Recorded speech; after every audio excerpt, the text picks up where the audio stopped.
आलमीन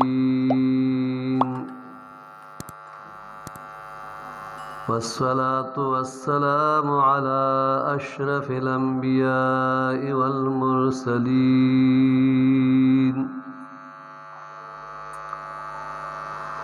व अला आलिहि व अस्हाबिहि अजमाइन।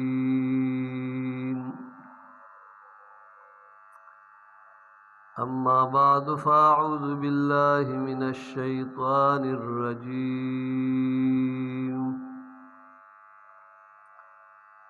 बिस्मिल्लाहिर रहमानिर रहीम।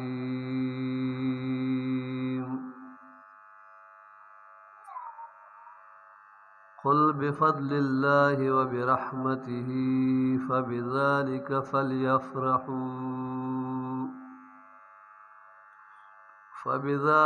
फ़ल्यफ़रहू हुव ख़ैरुम मिम्मा यजमऊन।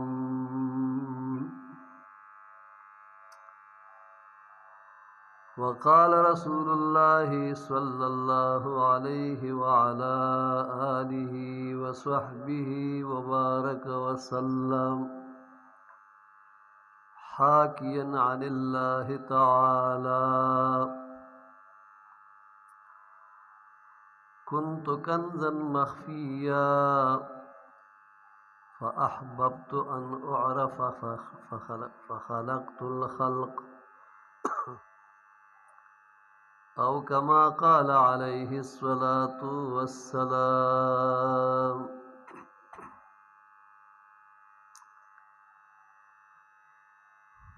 मुहम्मदुन सय्यिदुल कौनैनि वस्सक़लैन वल फ़रीक़ैनि मिन अरबिन व मिन अजमी।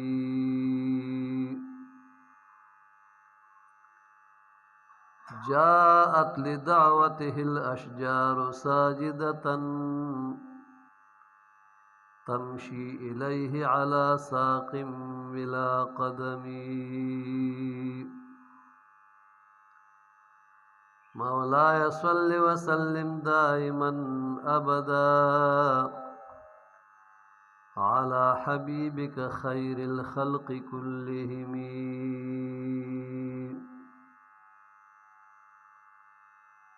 सल्लिमू या कौम बल सल्लू अला सदरिल अमीन। मुस्तफ़ा मा जाअ इल्ला रहमतल लिल आलमीन। क़ाल अल्लाहु तबारक व तआला फ़ी शानि हबीबिही व नबीही मुख़बिरन व आमिरा। इन्नल्लाह व मलाइकतहु युसल्लूना अलन नबी या अय्युहल्लज़ीना आमनू सल्लू अलैहि व सल्लिमू तस्लीमा। अल्लाहुम्मा सल्लि अला सय्यिदिना व मौलाना मुहम्मद व आलिहि व बारिक व सल्लिम अलैहि सलातन व सलामन अलैका या सय्यिदी या रसूलल्लाह व अला आलिका व अस्हाबिका या सय्यिदी या हबीबल्लाह।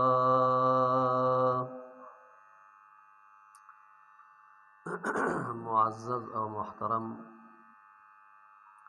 मशाइख़ इज़्ज़ाम, उलमाए किराम, हाज़िरीन महफ़ल, मशरान व कशरान व मिलमनो द इलाक़ी बाशिंदगानो, नन चे मुंग और तासो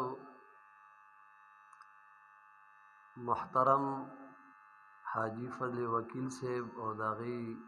बरखुरदारान व बिलखुसूस मोहम्मद नौमान साहब दिन उरानी महफ़ल की राजमा को और माना वड़ांदे मेहमान गिरामी शेखुल कुरान वल हदीस हज़रत अल्लामा मौलाना व मौलवी मोहम्मद हबीबुल्लाह सिद्दीक़ी साहब दामत बरकातुहुमुल क़ुद्सिया ताग़ी पे और पहलू बाने मुंग ता बेहतरीन रना वाचवला। الله تعالی دې په موږ له د عمل کولو توفیق راکړي. دغه محفل چې دی دا د آقای دو جهان صلی الله علیه وسلم دنیا ته د تشریف آورۍ په خوشحالۍ کې جوړ دی.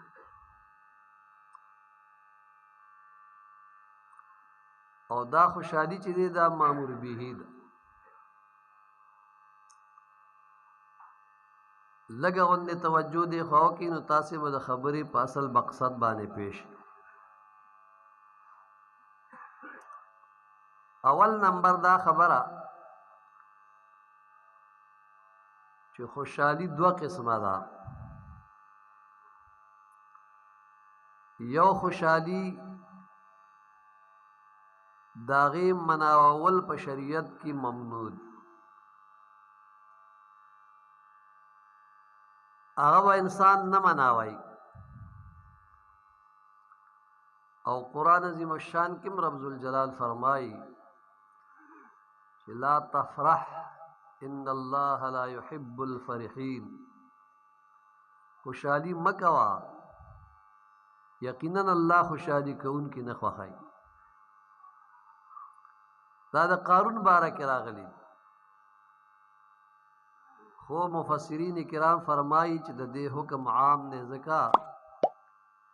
د دې نه هر هغه خوشحالي مراد ده چې په هغې کې د نفس دخل وي. مسلمان مؤمن به دغه خوشحالي نه مناوي. لکه جناب رسول الله صلی الله علیه وسلم مبارک فرمایي چې لا یجتمع امتی علی الضلاله،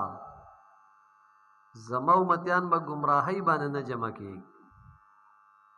فإن اجتمعت امتی علی الضلاله،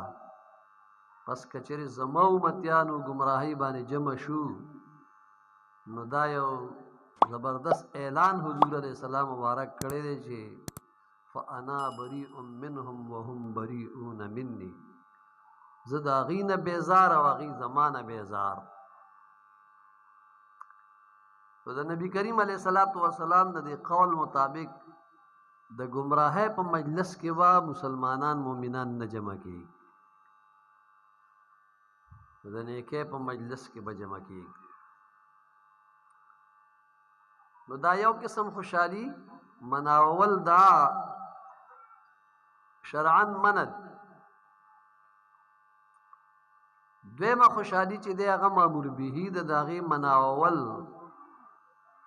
دا د قرآن عظیم الشان نه ثابت دي،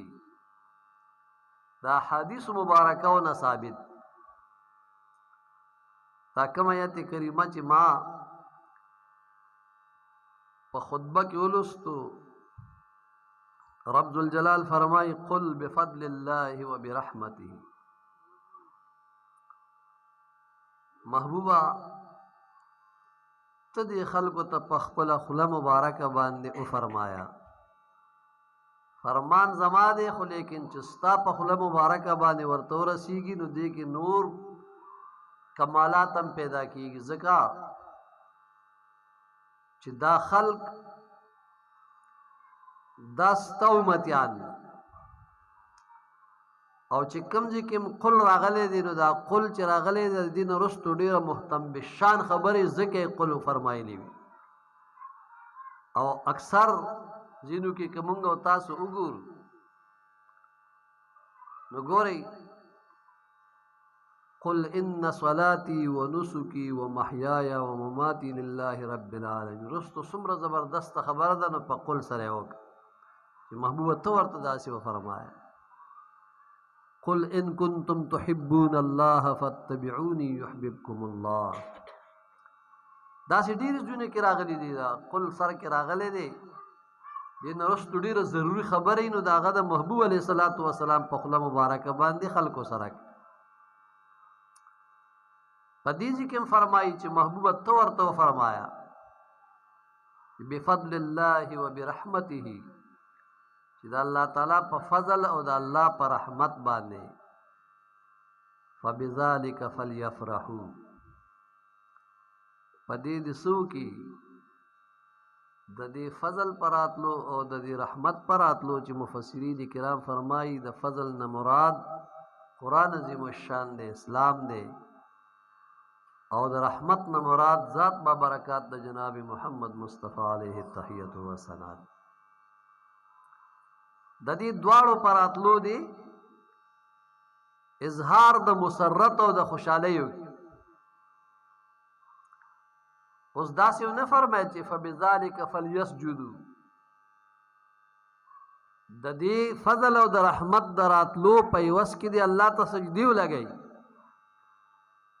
داسې نه فرمایي چې فبذلک فلیعبدوا. د دې په یوس کې دی رب ذوالجلال له عبادت وکي. داسې نه فرمایي چې فبذلک فلینفقوا. د دې په یوس کې دی خپل مالونه خرج کړي. نا مالونه خو باسم خرج کی، صدقې بم کوي، زکاتونه بم ور کوي، منځ بم کوي، روزه بم نشي، د عبادت بم پځې راوړي، سجدي بم د الله په حضور کې کوي. لیکن د دې فضل او د رحمت دراتلو په وس کې چې کوم اهم پوینټ دی هغه دارې چې فبذلک فلیفرحوا. د دې دنیا ته په آمد د خوشحالۍ اظهار وي، د خوشحالۍ اظهار دی کی زکا چې د دې فضل او د رحمت پراتلو باندې چا چې د خفګان مظاهره کړې دا هغه لعنتی ګرځېدلی دی، هغه ذلیل او خوار او رسوا ګرځېدلی دی، او چا چې د فرحت او د خوشحالۍ اظهار کړی دی هغه خلک کامیاب شوي. سبحان الله. نو په دې د خوشحالۍ اظهار وکړي. یاره رب ذوالجلال ته پته وه چې آخره زمانه کې به داسې خلک راځي چې هغوی به د نبی کریم صلی الله علیه وسلم د آمد په خوشحالۍ باندې خفه کېږي. نو ګوره چې هغوی خفه کېږي او دا څو خوشحالېږي نو د دې فرق نمایه کړه چې دا څوک خوشحالېږي نو هغوی ته هم لږ وګورئ، چې څوک نه خوشحالېږي هغوی ته هم لږ وګورئ. یقین وساتئ. علامه سهیلی رحمه الله یو خبره ذکر کړې چې شیطان لعین په څلورو بقو باندې ډېر سخت سخت جړلي. ان ابلیس لعنه الله رن 4 رنات. ابلیس په څلورو موقعو باندې ډېر سخت سخت جړلي، د خفګان مظاهره یې کړې. هغه کومې موقعې؟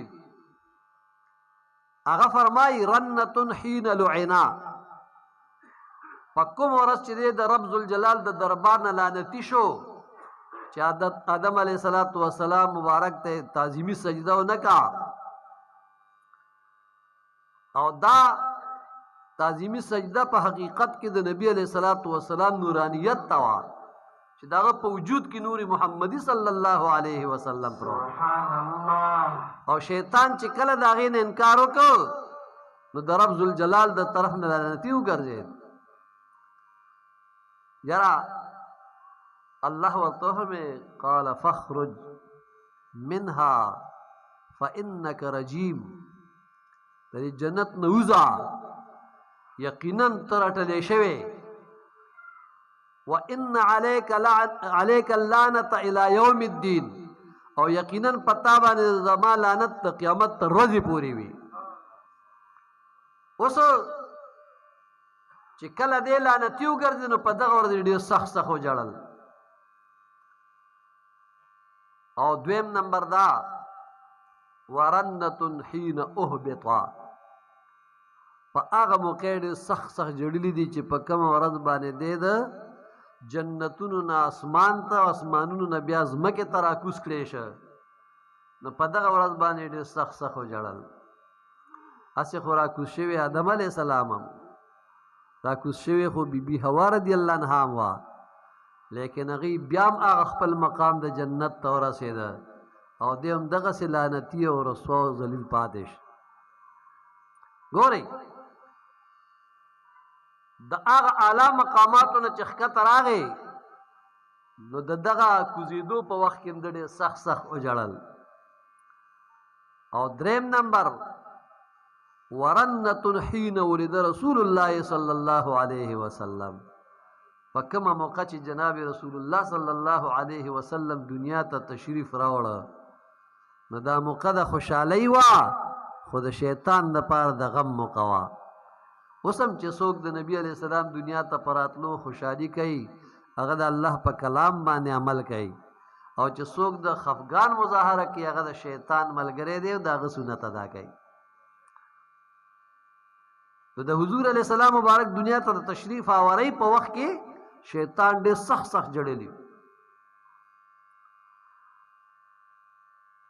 او د عکرمه رضی الله تعالی عنہ د قول مطابق چې هغه مبارک فرمایي چې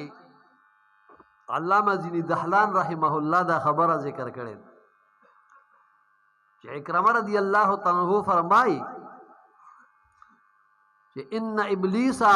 لعنه الله، یقینا ابلیس علیہ اللعنت چه دے لما ولد رسول اللہ صلی اللہ علیہ وسلم کله چې د الله محبوب دنیا ته جلوگر شو صلی الله علیہ وسلم، او دا ابلیس چې دی ورآت ساقط النجوم د شپې د مخې وکاته سحر له نبی علیہ السلام دنیا ته تشریف وروړي او د هغه شپې د مخې وکاته چې په شیطانانو باندې د ستورو دا رجم کې د گزارونه ور باندې کېده. دا شیطانان به اسمانونو ته خطه او د فرشتو خبرې به اورېدې، نو یو خبره د فرشتي او نه به ور سره خپلې ملګري کې او د الله بندگان به پې دوکه کول وي دا د ملایکو خبرې. لیکن چې کله عقاید جهان صلی الله علیه وسلم دنیا ته جلوگر کېده د هغه شپې نه په شیطانانو باندې اسمان ته د ختلو پابندي ولګېده او الله ملایکو ته وفرمیل چې کوم شیطان هم په غلا باندې خیږي په هغه د ستوري رجم کوئ. ورآت ساقط النجوم د شپې د مخې وکاته چې په شیطانانو باندې مې د ستورو رجم کېږي ګزارونه ور باندې کېږي. او دغه وخت کې د په جړا باندې شروع کا دا شیاطین ورته را جمع شو، د دریاب د پاسه خپل تخ لګولی و، نو هغوی ورته وی دا ته ولې ډېر خفه یې ولې جاړې؟ نو شیطان ورته وی چې قد ولد اللیلة ولد، بیګا د شپې یعنی په سبع صادق کې یو داسې بچی دنیا ته راغی چې هغه زمونږ د څومره نظام دی ټول براله درهم برهم دا براله نظام ټول خراب کی. داسې یو معصوم یو بچی دنیا ته راغی، نو هغه شیطانانو ورته وی چې که ته تللی وې لو ذهبته او بیا فخبلته تا خپل لاس په دغه معصوم بچی چې نبی علیہ الصلوۃ والسلام مبارک دې په دې د خپل مردار لاس راخ کې وي، نو ستاد دې لاس پر اخکوبه د نبی علیہ الصلوۃ والسلام مبارک دماغو کار پرې خوي، ځکه چې شیطان په کم یو بچی باندې خپل مردار لاس راکاږي د هغه معصوم بیا د دیوانه وګرځيږي لیوانه وګرځيږي. نو کته تلې وې او تا خپل مردار لاس په نبی علیہ الصلوۃ والسلام باندې راخ کې وې، نعوذ بالله د نبی علیہ الصلوۃ والسلام دماغ مبارک وبکار پرې خوي. نو شیطان ورته وی ما خو دې خبره تاړو خیال نه، نو دی یې پځې پرې خو په منډه منډه باندې لاړو او د نبی علیہ الصلوۃ والسلام کور ته ځان ورساو. فلما دنا من رسول الله صلی الله علیه وسلم کله چې د نبی علیہ السلام مبارک ته رانږدې شو دی خیال باندې چې زه خپل لاس په نبی علیہ الصلوۃ والسلام مبارک باندې راکاږم، بعث الله جبریل علیہ السلام، اللہ جل جلالہ جبریل علیہ السلام راولے گئے. جبریل علیہ السلام لاړ شه غلعین زما محبوب لخواله ورغی، دی اوس دا اراده لري چې د خپل مردار لاس زما په محبوب باندې راکاږي. اے جبریل علیہ السلام ورشه او علاج ورلاو. جبرائیل علیہ السلام دستی راغی، فرکضه برجله رکبة، جبرائیل علیہ الصلوۃ والسلام لګی شو شیطان له پدې خانګو کې یو داسې زبردست لته ورکا چې یا خدای د نبی علیہ السلام مبارک سره په خوا کې ولاړو او تورکا وقعب عدن د عدن په ملک کې غرداو. سبحان الله. الله د جبرائیل علیہ السلام په واسطه د خپل محبوب علیہ الصلوۃ والسلام مبارک حفاظت فرمایي. دا یو شیطانو چې د محبوب په آمد باندې خفګان ظاهراو او خپل دشمنی هغه مظاهره کولا خپل عناد ظاهر او حسد ظاهر. لیکن یاد ساتئ ما تاسو ته یو حدیث قدسی په خطبه کې وی چې جناب رسول الله صلی الله علیه و آله وسلم فرمایي چې زما رب جل مجده فرمایلی دي چې كنت کنزا مخفیا زه یو پټه خزانه وما فاحببت ان اعرف ما دا خبره خو وګڼل چې زه او پیجندل شم زما معرفت د خلقو ته حاصل شي فخلقت الخلق نو ما مخلوق پیدا خود دې ټول مخلوق په وجه د الله معرفت یعنی خلقو ته نه دی حاصل ذکر چې شارحین د دې حدیث قدسی وای چې فخلقت الخلق کې الخلق کې الف لام داخل دی د عهدی دی او د دین معهود مخلوق مراد دی چې هغه ذات با برکات د جناب رسول اکرم صلی الله علیه وسلم. ما محبوب علیہ السلام پیدا کړ د په سبب باندې زما معرفت مخلوق خدا ته حاصل شي. نو د محبوب صلی الله علیه وسلم آمد تاسو معمولی سیس خونو کړه لیکن ډیر کمالات برکات ډیر فیوزات انوارات او روامز او دقایق شاملو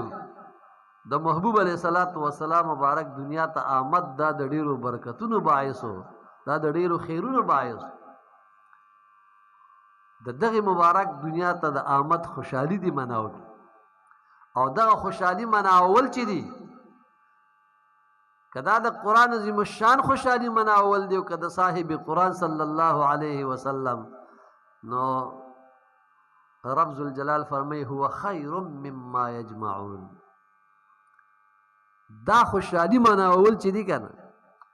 نو دا ډیر غوړه دي. خیرن دا خیرون چې دا په معنا د اخیرو سره اخیرو صيغه اسم تفضیل دا دا مخفف من المثقل له دا ډیر غوړه دی د اغه سنه چې هغه دی جمع کوي په خپل کورونو. اوس کاغه د دنیا څومره نعمتونه دي کا سر زر دی کا سپین زر دی کدا ارس دی لیکن د دې ټولو د جمع کولو نه دا خوشحالي د نبی علیہ السلام مبارک دنیا ته دراتلو مناول دا د ډیر زیات غوړه دی. دا دی بناو کې چې دا کم ډیر غوړه دی. اوس ګورئ د عقاید و جهان صلی الله علیه وسلم مبارک دنیا ته دراتلو خوشحالی مناول دا مامور به شو. اوس د مبارک دنیا ته دراتلو خوشحالی مناول خو واقعي چې ډیر ضروری ځکه دی چې دا یو داسې ذات با برکات دی کنه. زه تاسو ته یو نقشه وړاندې کوم تاسو به ان شاء الله پاغي باندې پیش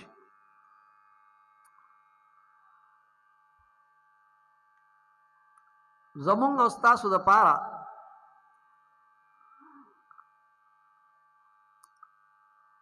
کومنګ وګورو نو دا مور او پلار د اولاد د پاره نعمت او دا اولاد د مور پلار د پاره نعمت رور د رور د پاره نعمت خزه د خاوند د پاره نعمت خاوند د خزه د پاره نعمت. وعلى هذا القياس دا ټول د یو بل د پاره نعمتونه دي. لیکن چې کله یو انسان وفات شي او دې په قبر کې کیږي او دا خلق د دنه واپس روان شي نو هغه پلارم ته روان شي هغه رورم ته روان شي د خزنه خاون روان شي د دوست نه دوست روان شي او د ځان لپاره قبر او لحد کې پرید نو دا ټول نعمتونه چې څومره داتې نه واپس روان شي لاړ شي. او باقاعده د عقاید و جهان صلی الله علیه وسلم د ارشاد مطابق چې په مشکات شریف کې په باب اثبات عذاب قبر کې دا اول فصل دویم نمبر حدیث مبارک دے. حضرت انس بن مالک رضی اللہ تعالی عنہ راوی دے دا حدیث مبارک کہ نبی کریم صلی اللہ علیہ وآلہ وسلم مبارک فرمائی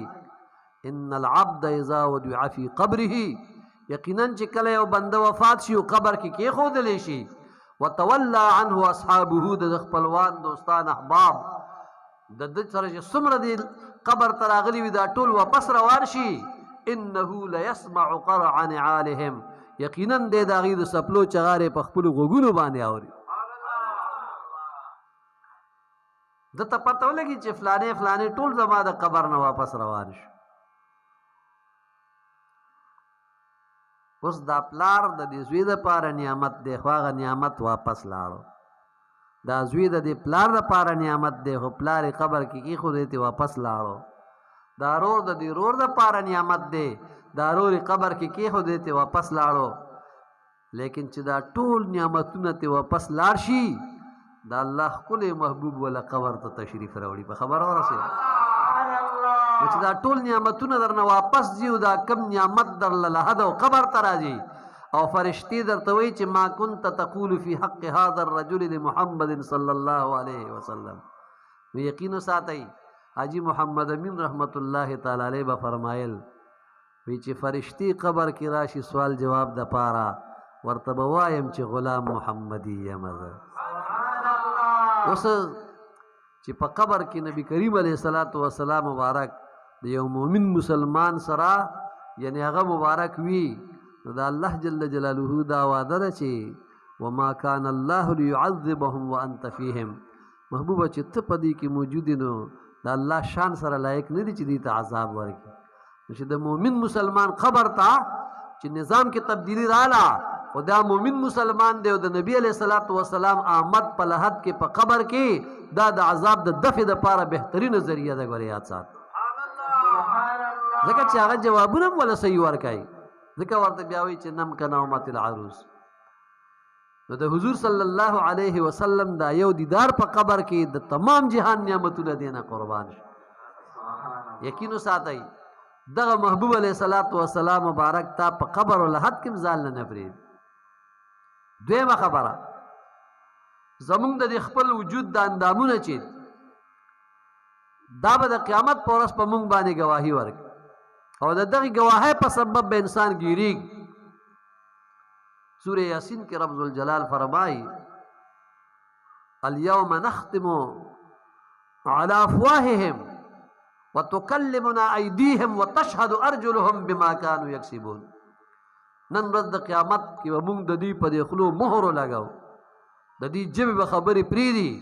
د دې لاسونه به مونږ سره خبرې کوي خپې به یې ګواهي ورکوي کوم کړی دی په هغې کس باندې به دی یعنې ګواهي ورکوي. لاسونه به ګواهي ورکوي خپې به ورکوي یا الله په ما باندې فلاني ځي ته تللی فلاني ځي ته که د نیکۍ ځي ته تلي هم به وایي او که د بدۍ ځي ته تلي هم به وایي په ما باندې دا نیک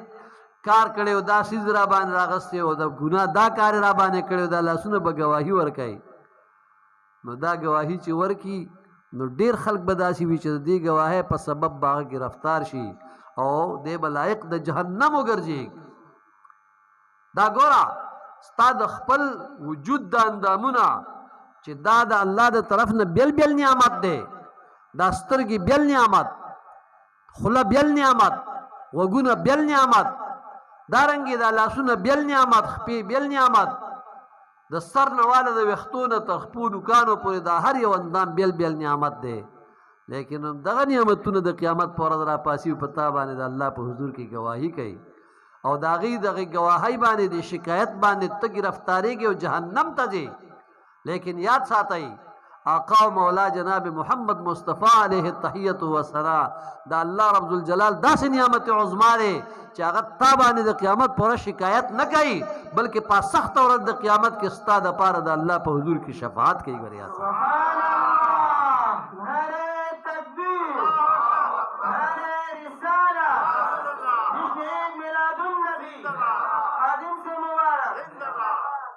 هغه زمونږ دپاره شفاعت کوي. شفاعتي لأهل الكبائر من امتي یوم القیامه. زما شفاعت د قیامت په ورځ زما د لویو لویو ګناهګارو د امت دپاره دی. نو ګوره هغه سخته ورځ چې سړی مخې ته راولي چې عقاید جهان صلی الله علیه وسلم مبارک چې الله رب الجلال د قیامت دا 50,000 کاله ورځ د هغه د شان مبارک د ښودلو دپاره مقرر کړی فقط اتنا غرض ہے انعقاد بزم محشر کا تمہاری شان محبوبی دکھائی جانے والی ہے د نبی کریم علیہ الصلوۃ والسلام مبارک د شان د ښودلو دپاره الله جل جلاله دا د محشر بزم مقرر کړی وجه دا ده که د حساب کتاب دپاره شي نو والله سریع الحساب الله خو ډېر جلد حساب کوونکی دی د سترګو رب کې ټول مخلوق سره هغه حساب کولو قدرت شته دی لیکن دا 50,000 کاله ورځ چې دا صرف د حساب کتاب دپاره نه ده دا د نبي علیه السلام د شان عالی شان د ښودلو دپاره ده چې دا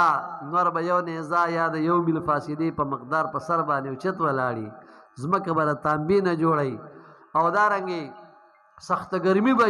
د عرش عظیم د سوري نه او د توبه د ونې سوري نه علاوه د بل سوري درک به نه لګېږي او بیا به خلک تنګ شي او بیا به دوی د آدم علیه السلام دربار ته راشي او ورته به وایي چې د الله حضور ته ورشه او موږ دپاره الله ته سفارش وکړي چې حساب کتاب شروع کړي چې دا مسله واره شي یا جنت ته لاړ شو یا دوزخ ته لاړ شو هغه مبارک به ورته فرمایي چې داسې کار دی چې اذهبوا الی غیري تاسو بل چاله لاړ شئ زه نن دا کار کولی نشم زه د الله حضور ته نشم ورتلی ما سره د خپل ځان یره ده تاسو لاړ شئ بل چاله ورشي نوح علیه السلام له به راشي ابراهیم علیه السلام له به راشي دارنګې موسی علیه السلام له به راشي دا نور انبیاء کرام علیهم الصلوات والتسلیمات د دې انبیاء کرام علیهم الصلوات والتسلیمات په دربارونو باندې به خلک ګرځي نو تاسو وګورئ چې د یو نبي دربار ته ورځي باندې به څومره وخت لګي او هر یو به ورته وایي چې اذهبوا الی غیري ما نه علاوه بل چاله لاړ شي ما نه علاوه بل چاله لاړ شي آخر کې به خلق عیسی علیه السلام مبارک لراشي عیسی علیه السلام مبارک سره چې دا خلق ملو شي او درخواست ورته وکړي چې قربان ته د الله په حضور کې موږ دپاره ستروح الله هغه به ورته فرمایي داسې کار دی چې یقینا زم دا کار نشم کولی خو دا کار کولی شم چې تاسو ته یو داسې دربار وښیم چې ستاسو مقصد بالته پوره کېږي تاسو لاړ شئ د آقای نامدار جناب محمد مصطفی علیه التحیة والثنا دربار عالی ته لاړ شئ ولته به ستاسو مراد سرته رسېږي نو دا خلق به بیا په میدان محشر کې په رسول الله صلی الله علیه وسلم پسې ګرځي او په دغه وخت کې به حضور علیه السلام د عرش عظیم د سوري لاندې د نور په یو قبه کې جلوه افروز وي د الله تعالی په محبت کې به مستغرق وي جبرائیل علیه السلام به راشي ورته به عرض وکړي چې قربان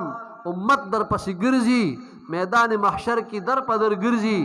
او ډېر سخت تکلیف کې واقع شوي دي نو نبی علیه السلام مبارک به بیا د نور د قبې نه بهر ته روځي او چې دا حال د دې امت وګوري نو محبوب صلی الله علیه وسلم به ډېر غمجن شي بیا به دا خلق حضور علیه السلام مبارک ته راشي په جمع باندې او بیا به دوی درخواست کوي چې د الله محبوب مونږ په ډېرو دربارونو وګرځېدو خو د هر یو نه دا جواب مونږ ته وایي چې اذهبوا الی غیري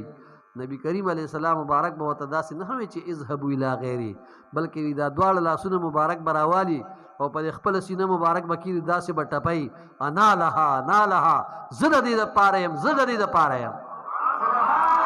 د هغې نه پس به بیا د شفاعت کمربند جناب رسول الله صلی الله علیه وسلم د خپل املا مبارک نه چاپیره کی او دا خلق به ورته ټول ګوري د میدان محشر خلق به ورته ګوري که هغه خپل امت د نبی علیه السلام مبارک دی او که د نور انبیاء کرامو علیهم الصلوات والتسلیمات امتیان دا به ټول په میدان محشر کې 18,000 قامه وي دوی به ورته ګوري چې نبی علیه السلام مبارک به مقام محمود ته جلوه افروز کېږي هلته به تشریف وړي او چې کله مقام محمود ته لاړ شي دا ټول خلق به ویني چې نبی علیه السلام به الله جل مجده ته یو سجده د ناز ولګوي او دا به د دنیا د یوې هفتې په مقدار باندې د 7 شپو د 7 ورځو په مقدار باندې وي دا یو سجده جناب رسول الله صلی الله علیه وسلم مبارک چې الله جل جلاله ته د ناز دا سر مبارک په سجده باندې کیږي او دومره اوږده سجده ولګوي د الله د طرف نه به ورته آواز راشي یا محمد ارفع رأسک اے زما محبوب سر مبارک را پورته کا سل تعطا ته سوال کوه تا ته درکولی شي شفع تو شفع شفاعت کوه ستا شفاعت زما په دربار کې قبول او منظور دی هغه نه پس به نبی علیہ الصلوۃ والسلام مبارک یا خپل سر مبارک را پورته کی او چې سو پوری نبی کریم علیہ الصلوۃ والسلام شفاعت نه کړي بل پیغمبر شفاعت نشي کولای او چې محبوب علیہ السلام مبارک شفاعت کی نور شفاعتونی اجازت به ملو شي تر دې چې بیا نبی علیہ السلام مبارک د چا شفاعت کی هغه به د نور خلکو شفاعت کوي هغه د نور خلکو شفاعت کوي او یو روایت پکې داسې راغلی دی چې الله تعالی جل جلاله با د نور یو منبر لګولې وي په میدان محشر کې نبی علیہ السلام مبارک په پاغي باندې جلوه افروز وي او الله تعالی جل جلاله به ورته فرمایي چې محبوب نن مستاد د سپین جمال د خاطره او یا زره کسان بغیر حساب کتاب استاد امت دامي جنت د پاره منتخب ک نبی کریم علیہ السلام مبارک به فرمایي یا الله پدې کې لږ زیادت وکدا کم دي وی الله جل جلاله به ورته فرمایي چې خازه چې ته ناراضي کېږي او ته خفای نو دا چې کم زر او یا زره کسان ما منتخب کړي دي د دې یو سره مې او یا زره کسان نور ملګری کې دا به ټول بغیر حساب کتابه جنت ته وي محبوب علیہ السلام به الله ته فرمایي چې زه په دین ناراضي کېږم یا الله دین هم لږ زیات کا وی بیا به ورته فرمایي چې دا چې کم او یا زره او دا هر یو سره مې د او یا زرو کې هر یو سره او یا زره کو پاغه او یا زرو کې هر یو ته اجازه دی چې او یا زره کسان دي ځان سره جنت ته بغیر حساب او کتاب دا د نبی کریم صلی الله علیه وسلم شان علی شان دی الله بداغي مبارک او د برکتا دی امت سره ډیره مهرباني کوي او بیا دام د چې کم خلق د هغه فضل نه پاتې شي نو شفاعت د جناب رسول الله صلی الله علیه وسلم شته الله به دې کې راولي او تر دې چې نبی علیہ السلام د چا شفاعت کیا به د نور خلکو شفاعت کی غیب د نور کوي وای تر دې به شفاعت په میدان محشر کې عام شي چې د شیطان بم د امید پیدا شي چې دې شمام الله وبکی هغه دې بدبخته لیکن دمرا الله تعالی به د مهرباني عام کی د محبوب د چهره انور په برکت او خاطر باندې یقین وساتئ چې د حضور صلی الله علیه وسلم په لاس مبارک با هغه چې کوم د ارس نه پاتې جهنم ته تلی او سزا وخوري نو هغه اخیری جهنمی هم د نبی علیہ السلام په لاس مسلمان ګناګار اب هم روزي په هیڅ کې به راغستي او جنت ته به راولي الله دې مونږ ټول د نبی علیہ السلام د هغه رحم او د کرم او د مهربانۍ مستحق وګرځي الله دې د محبوب د بیا دبونه مونږ محفوظ ساتي او په دې میاشت مبارکه کې خصوصا د هغه مبارک دنیا ته دراتلو د خوشحالي مناول توفیق الله مونږ او تاسو راکړي او مونږ د شیطان د نقش قدم نه محفوظ ساتي دا یو نقطه وګرانه پاتې وا چیرې سلورم نمبر جڑا شیطان کړي وا ورنه حين انزلت فاتحه الكتاب فكم ورج سوره فاتحه شریف نازل شه په دغه ورځ شیطان ډېر سخت جړلی